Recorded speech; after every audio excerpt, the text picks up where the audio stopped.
Este caso sí que forma parte de lo que llamamos amusias, trastornos de la función musical, que son muy variadas, porque los músicos somos un grupo muy heterogéneo. Es decir, los pianistas funcionan de una manera, el trombón lo hará de otra, la cuerda de otra. Es decir, la lateralidad y el número, los mecanismos por los que se produce un percusionista de otra. No somos un grupo de 100% el mismo tipo de artistas, es lo que hay que decir. Quiero decir, como los problemas se pueden producir en muchos puntos del trayecto y también del descenso, pues cada caso de amusia pues es un poco diferente. Si yo tengo dos casos de agnosia auditiva bilateral, que he citado antes, o sordera tonal, también se le llama, perdón, mezclado, antes he dicho agnosia auditiva verbal, exacto. Hay otro que se llama sordera tonal, que chocará, que es que estos son, o amusia congénita, son muy pocos casos los conocidos, pero es chocante, es decir, gente, siendo músico previamente o no, que deja de percibir, de reconocer los tonos.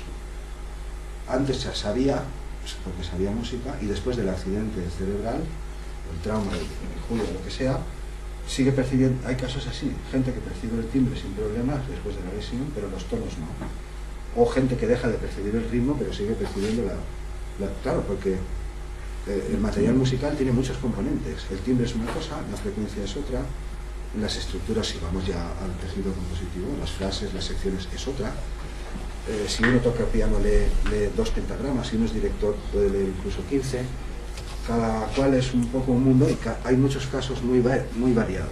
El que vamos a ver, es decir, los compositores tampoco funcionan igual que los que tocamos trompetas, oboes, violines, etc. Porque ellos lo que hacen es, claro, es cierto, tocan el piano.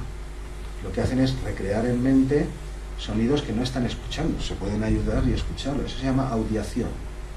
Es decir, es una especie de sensación auditiva interna. Quiero decir, son como dramaturgos. El dramaturgo, el escritor, puede inspirarse en la realidad, en lo que sabe, y narrar lo que ve, o puede imaginársela. Y si se la imagina, pues todo está ocurriendo. Es decir, que los compositores tampoco son un prototipo de lesión cerebral. Yo voy a contar el caso de Ravel porque es el más famoso, pero entiéndese que son gente aparte. No es que haya que echarles de comer aparte, sino que son gente extraña, rara, poco frecuente. Son como flores. Claro, ¿de qué vive un compositor? Que lo conté hace unos años. Pues uno se pasa media vida sin los músicos, hasta que caes en la cuenta que es que da clases. Ah, claro. Bueno, si le encargan muchas obras puede que gane mucho dinero y hace muchas óperas, pero es decir, sin ellos, pues los demás estaríamos siempre tocando lo mismo o algo así. Hacen un tipo de proceso intelectual, musical distinto a lo que hacemos los intérpretes. Que yo no estoy diciendo que no tengamos arte ni emoción, yo no estoy diciendo nada de eso. Lo que digo es que son otros procesos cerebrales distintos a los que yo he presentado aquí. Ellos, para imaginar las cosas, no tienen que recurrir al homúnculo, salvo si quieren probar los acordes, no tienen necesidad de escuchar, salvo que necesiten soporte externo para hacer sus constructos, sino que la actividad de ellos no es la que yo he presentado aquí. O sea, que quede claro. Aunque traigo un librito, no se me olvide. No tiene que ver con la clase de hoy, sino con la que nos queda, con el efecto Mozart, sobre el cual también se han dicho muchas tonterías. Yo lo paso, si lo quiero ver alguien, y en la segunda parte que hagamos, hablamos del efecto Mozart y del gripillo, si se quiere. Literatura en castellano sobre... Hay algunas personas, algunos neurólogos en España que tratan casos a veces, lo han hecho hacer, pero prácticamente no hay literatura en castellano. Bueno, pues contemos el caso de Tío Morís, que es muy curioso, porque es uno de los mejor estudiados, sí y no, como las octavas. ¿Por qué digo sí y no? Pues porque fue un caso que fue seguido por uno de los mejores neurocirujanos de su tiempo, amigo suyo personal, y sabemos, al final, por la autopsia, sabemos sus síntomas, claro. Hay bastante detalle de eso. Por la autopsia sabemos lo que le pasaba en el lado izquierdo, o qué área se afectaba, pero no en el derecho. ¿Y por qué? Pues porque era amigo suyo, y quizá por respeto, eso es lo que yo tengo leído, no hizo la autopsia completa. Estaba intentando curarle, le operó a córtex descubierto, se le quedó tieso en la mesa de operaciones y detuvo la operación. Si hubiese abierto también el lado derecho, autopsia completa, hubiéramos podido saber si la lesión que veíamos, bueno, es que no, si lo que voy a mostrar ahora también ocurría en el lado derecho o no. Es decir, es uno de los casos mejor conocidos en cuanto a evolución, síntoma y cosas, y por el otro lado, como unas octavas, pues nos falta precisamente información de la mitad. Lo voy a contar rápidamente, pero solo poniendo Ravel o cualquier palabra extraña que se me oiga, y la Farga, YouTube te muestra 3 minutos, 2 minutos, 5 minutos. Vamos allá. Pues en 1930... perdón, se me estaba olvidando, y lo quiero hacer porque me están grabando, y después lo subo a YouTube. Hace unos días se nos ha muerto un gran personaje, se llamaba Ulises, era un loro que educó Penélope, un loro muy bien educado, porque escuchaba la radio, igual Federico Jiménez que La Sexta, escuchaba Mozart, lo educó, comprendía el sentido de ascenso y descenso, era rítmico y bailaba como muchos loros. Los loros tienen sentido del ritmo, pueden seguir un pulso y ajustarse a él, y por unos enredos, mala comprensión, se murió hace unos días. Era, no voy a decir un gran músico, pero vamos, que producía tonos y semitonos, eso ya lo digo yo. No él, como muchos, y se les educa. Y yo quería dedicarle la clase cuando han salido los pajarillos, pero se me ha olvidado. Y ahora, al ver In Memoriam, pues me he acordado de él, de modo que, por permiso de los presentes, yo le voy a dedicar esta clase a una criatura con plumas y alas que manipula tonos. Y ya está, y no tiene más. ¿Sí? Pues así lo pondremos allí. Departamento de Composición, director Manuel Mas, dedicada al loro Ulises. Era un personaje entrañable, nos dolió mucho, pero así son las cosas. Bien, pues también a Ravel se dedica específicamente este trocillo, estoy acabando, no queda mucho. Aquí lo tenemos en la Primera Guerra Mundial, en las trincheras, donde participó.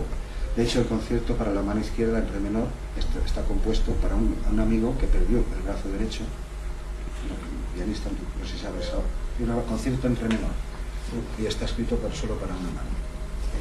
Aquí lo vemos, o dos, bueno, claro, lo puedes tocar como quieras, eso está iba en taxi, él ya advirtió estos síntomas de fe. Iba en taxi, creo que era por París, pero no me acuerdo en este momento, no me he leído todo otra vez, simplemente lo he montado. Y el taxi, esto es 8 años antes de que muriera, el taxi tuvo una especie de choque, no fue un accidente gordo ni nada, pero el hombre se pegó con la cabeza en el dintel de la puerta del taxi, en la parte rígida de arriba, y en apariencia pues no pasa nada, se fueron a su casa, dolor, pero al cabo de los meses, a lo largo del primer año, sus alumnos de composición, él ya había empezado a notar, él nadaba todos los días, desincronización motora. El acto de nadar de una forma precisa también no tiene que coordinar Broca. Hombre, si yo me tiro al agua y empiezo a hacer el pato sin más, el Broca no interviene. Y si yo tengo que calcular cuántos metros debo bucear, cuánto aire debo tomar, cuánto tiempo lo tengo que resistir, cómo alargo el brazo para coger la ostra que tiene la perla y volver sano y salvo, pues todo eso son acciones motoras precalculadas. Y ahí interviene Broca. Él había notado cosas, en fin, la cosa siguió, y sus alumnos de composición empezaron a hacer observaciones en clase que cometía errores al escribir, no al escribir notas, sino esto fue al principio, sino al escribir letras en los ejercicios de armonía, de composición, andante, o molto, lo que sea, legato. Con las notas el problema apareció después. En un principio le decían, oye, que te has equivocado, que habías escrito mal, y yo, así, pero no lo corregía, y así, y atrás. Bueno, el caso fue empeorando, no voy aquí a detallar todo, se puede ver en el canal. En castellano yo no sé de información sobre el caso, pero en inglés sí, si alguien la quiere. El caso es que, por poner un ejemplo, el hombre acabó a músico y también a fásico. Es decir, por ejemplo, sin embargo, seguía percibiendo todo con extrema nitidez. Cualquier cosa que oía, 5 violines tocando y uno se ha ido un poco del tono o ha entrado una frase. Bueno, los músicos somos sensibles a estas cosas. Es decir, un músico percibe exactamente si 7 violines o 7 clarinetes han sido sincrónicos en la entrada o no. Pues todos estos detalles, si está desafinado, si no, de entrada lo identificaba todo, pero acabó que no podía ni hablar, ni siquiera componer. La Juana de Arco, por ejemplo, la dejó incompleta, y en una ocasión lo dijo con mucho esfuerzo y escribiendo, señalando más bien, decía, la escucho, la tengo aquí, pero no puedo escribirla. Y como ejemplo, a mitad del curso de la enfermedad, más o menos, más allá del 4º año, tardó una semana para escribir una carta a un amigo de 50 palabras, con el diccionario delante. Una semana. Los síntomas empezaron en un sentido lingüístico, sobre todo al escribir, y acabaron afectando también al componente musical. En un momento, bueno, aquí ya se ve, le voy a mostrar el momento, pero aquí ya se ve, que este es el lado izquierdo. Esta es la lesión que conocemos por la autopsia, pero en el lado derecho no sabemos qué pasaba. Es decir, que afectaba trozos del área de Wernicke, la que comprende el habla, pero también el sentido musical, o las poesías, o las metáforas, etc. No le tocaba Broca, que es la que orquesta, la que mueve a la orquesta muscular, pero sí que le tocaba secciones importantes del homúnculo, donde están representados los músculos. Pondré un ejemplo de lo que le pasaba en un sentido musical. Por ejemplo, él escuchaba cualquier interpretación de cualquier pieza a cualquiera y reconocía hasta el mínimo error. Eso estaba intacto. La entrada estaba intacta y al llegar a las áreas auditivas estaba intacto. Pero, por ejemplo, si intentaba tocar escalas mayores o menores en cualquier tono, empezaba, pero no llegaba a la octava y se paraba. O podía seguir, cuando ya grabó la cosa, a mitad del curso de la enfermedad, podía tocar los primeros compases de sus propias composiciones, pero no de otros, aunque las oyese, aunque se las supiese de memoria. Es decir, las tenía, digamos así, más grabadas porque eran suyas, pero esto es lo... Perdón. Estos son algunos de los síntomas, hay más, que no me voy a enredar ahora aquí con más asuntos. Al final acabó, en efecto, tanto afásico, porque no podía hablar, o escribir una carta, tú me dirás, una semana, cuanto a músico, en el sentido de producción, no podía tocar, etc. Digo, qué cosa extraña, oiga. No pasa nada. Avanzo un poco. Bien, aquí está. Estas cosas ya las he mencionado. Leer a primera vista el piano es la segunda actividad más compleja que hacemos, muscularmente hablando. Y los que vemos abajo son todos compositores que han tenido también lesión cerebral, no solamente hay más. Este, por ejemplo, es Jean Langlais, un organista francés ciego. Aquí tenemos a Schumann. Schumann creo que he traído algo de él. Bueno, este es Ravel, este es Gershwin, este es Britten, me parece recordar. El de la izquierda. Este es, perdón. El de la izquierda, el de Britten. Este es Britten, perdón. Este es Britten y este es Gershwin. Estos se fueron en 3 o 4 días, fulminante, pero también manifestaron síntomas a músicos. Este es Donizetti, se dice que tenía alucinaciones en la famosa área de la locura y parece que sí, neurosífilis es lo más probable. También lo contrajo probablemente Mozart y otros. Este es Sevadin, profesor del Conservatorio de Moscú. Este sí que tuvo la lesión en el lado derecho. Pero, espera, no, me estoy liando. En el lado izquierdo, y siguió componiendo después de la lesión, con palabras de Sostakovich y otros, ciclos de canciones e incluso sinfonías mejores que antes, pero afásico, sin poder expresarse verbalmente ni escribir ni nada. Este es Schumann, decía, de Schumann creo que sí que he traído alguna cosilla, sí, está después, que es esta. Schumann era maníaco depresivo, es decir, esto ya no es un trastorno traumático, ya es un trastorno neuroquímica, porque es neuroquímico. La enfermedad de ahora estoy súper alto, ahora estoy súper bajo, además también se sabe bastante porque su médico lo trató durante buena parte de su vida, 2 intentos de suicidio y algunas cosas más. Pero este cartel lo que nos dice con claridad es cómo la mayor parte de su producción ocurrió en los años en los que la enfermedad estaba en sus puntos altos. Esto también se sabe. Es también un tipo de amusia, es decir, algunos dicen que la creatividad artística está vinculada al trastorno. Esto es la teoría de la neurosis de Freud y de otros, pero esto evidentemente no es. Es decir, ha habido creadores en los que ha coincidido esto, que también tenían un problema, ¿no? Pero la norma no es esa. La norma es que, bueno, eso quiero pensar, que los compositores al menos, por raros que parezcan, que ya aparecen a ojos de los mortales, es decir, en este caso coincidió creatividad y un trastorno cerebral. Y en otros pintores y otros también coincide. Pero la teoría de la neurosis y de la olla a presión eso explica algunos casos, pero desde luego no es la menor. Bueno, es un ejemplo bien documentado de cómo en los años en los que estuvo en los puntos más altos de la enfermedad es precisamente donde compuso la mayor parte de sus obras. Y esta, que me he saltado, es la que ilustraba el caso de Ravel un poco mejor. Esta es el área auditiva de llegada, en el lado izquierdo. En el derecho hay de todo menos estos dos. Eso es lo que hay que entender. De todo. De estos hay un poquito, pero no funcionan muy bien. De todo menos estos. Es decir, la información auditiva llega aquí, sea hablada para comprenderla o sea una pieza musical para reconocerla. La pieza musical no se limita a las notas. No es que yo diga esto aquí, ¿no? Hay un texto y aunque no lo haya, ahí hay más. Si sabes del fulano, si sabes de la historia, si sabes del contexto, pues ahí se van superponiendo significados que al común de los mortales se le escapan. La información llega aquí, en este caso por la audición, va a Wernicke, si ha de ser comprendida, y si yo tengo que reproducirla, viaja la información, viaja a Broca y Broca mueve la orquesta muscular a los dos lados.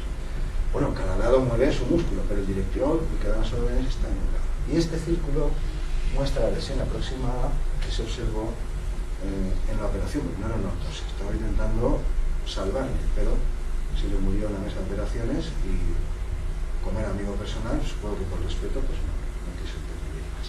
Como se ve, afecta a zonas motoras, también sensomotoras, que es como se llaman, las del cuerpo, también en parte a Wernicke y zonas del parieta. Y bueno, lo he apretado mucho, lo he resumido mucho, pero si se quiere más detalle, incluso con anotaciones y referencias, teclees Ravel y la Farga, pierde uno, o a lo mejor gana 10 minutos de su vida y se entera con más detalle de lo que... Yo he venido aquí hoy, pues como entre compañeros, entre alumnos, no me he preparado la conferencia todo como hago a veces, sino que montar las imágenes en una secuencia que había pactado, que previamente había hablado con Manolo, estos 3 o 4 temas y ya está ahí. También para que sirviera de prueba de algunas de las cosas de prueba en vivo que hemos oído hoy. Para cerrar, estos son los síndromes de Williams, son un tipo específico identificado. Antes estaban con los Prader-Willi mezclados con otros trastornos, son un síndrome con unas características muy bien identificadas. Y la mayoría aprenden a tocar instrumentos musicales, claro, si se les da la oportunidad y con cierta práctica. No es que lleguen a ser grandes músicos, pero hay una excepción que es esta mujer, Gloria Lenjo, más de 3.000 canciones en más de 20 idiomas, creo que ya ha muerto, no estoy seguro. Es decir, no son autistas, o sea, son un tipo de autismo, pero no son, se llaman así, síndrome de Williams. Aquí hay uno, un amigo nuestro se llama Iván, en la Llosa de Ranes, en la banda La Llosa de Ranes, uno de los percusionistas es síndrome de Williams, se llama Iván, va a sacar un canal now también. De esto hablaremos en la próxima clase, pues 10 minutos. 10 minutos o 15 del síndrome de Williams y, del efecto Mozart, estaba diciendo antes, y de cosas similares. ¿Qué hay de verdad y qué hay de ficción o de mercado? Porque el mercado es libre y el que se lo lleva lo vende. Hay una parte de verdad en lo que se dice y una parte que es ficción. Y también los avances músicos, con esto cierro, a los que he aludido al comienzo. Este es el que citaba. Hizo ganar en tiempos de la guerra civil norteamericana, porque lo llevaba por todas partes, pues casi $1 millón al general de Thieu, un general sudista, que es el que lo tenía en sus plantaciones. El niño era ciego, retrasado, como decíamos antes, completamente. En su vida creo que nunca llegó a manejar con más de 200 palabras, por aquí se cuenta, pero sabía tocar con una precisión asombrosa más de 7.000 piezas. Oye, o sea, un espectáculo, lo llevó por todas las ciudades de Norteamérica. El ciego Tom, se llamaba Tom Higgins. Por dar un ejemplo, ya hablaremos con más detalle de él y de solo hay 12 personas como este ya murió. En una ocasión vino a París también a presentar al general, oye, que sacó un pastón en la época, $1 millón de hace siglo y pico, pues tú me dirás. Lo llamaron a la Sorbona, al Conservatorio de París, y el hombre fue para allá, y los profesores de piano habían preparado varios... Era ciego y retrasado completamente. Bueno, dicho con todos los respetos, que ahora ya no se habla así, incompetencia cognitiva, se dice. Y habían preparado varias pruebas para que el ciego Tom las resolviese. De modo que en una de ellas tenía que sacar una tercera línea melódica de 3 pianos que estaban tocando a la vez y reproducirla. Y el hombre la reprodujo. Pero en otra, todavía más curiosa, si uno escribe ciego Tom, ahora no me acuerdo, sí, creo que sí. Y os avals músicos La Farga, podéis refrescar todo esto. Uno de los profesores se sentó al piano, subió al escenario del salón, se sentó y tocó una pieza con una sola mano. Una pieza no muy compleja, pero que se podía tocar a dos manos, pero que también era posible tocarla con una sola mano. Pero yo no lo sabía, estaba ciego. Bueno, no me la tocó. Y después subió el ciego Tom a tocar lo mismo, hizo exactamente lo mismo. Se puso una mano detrás y tocó la pieza con una sola. Bueno, pues ahí vivos quedarán 11, más o menos. Todos tienen actuaciones en YouTube, ya diré quiénes son, y cualquiera los puede escuchar. Y creo que con este Nacho, pues un placer. Ya siento que no haya habido tiempo a las preguntas, pero como voy a estar por aquí enredando, pues oye, me pilláis a las... Ahora tiene que ser a las 12:30, las 12. Bueno, ya veremos cómo arreglamos lo de las horas. Tú siempre lo tenéis a las 11, ¿no? Sí. Pues bueno, tendré que hablar con algunos alumnos y a cambio ofrecerles algo, ya veré cómo me lo negocio.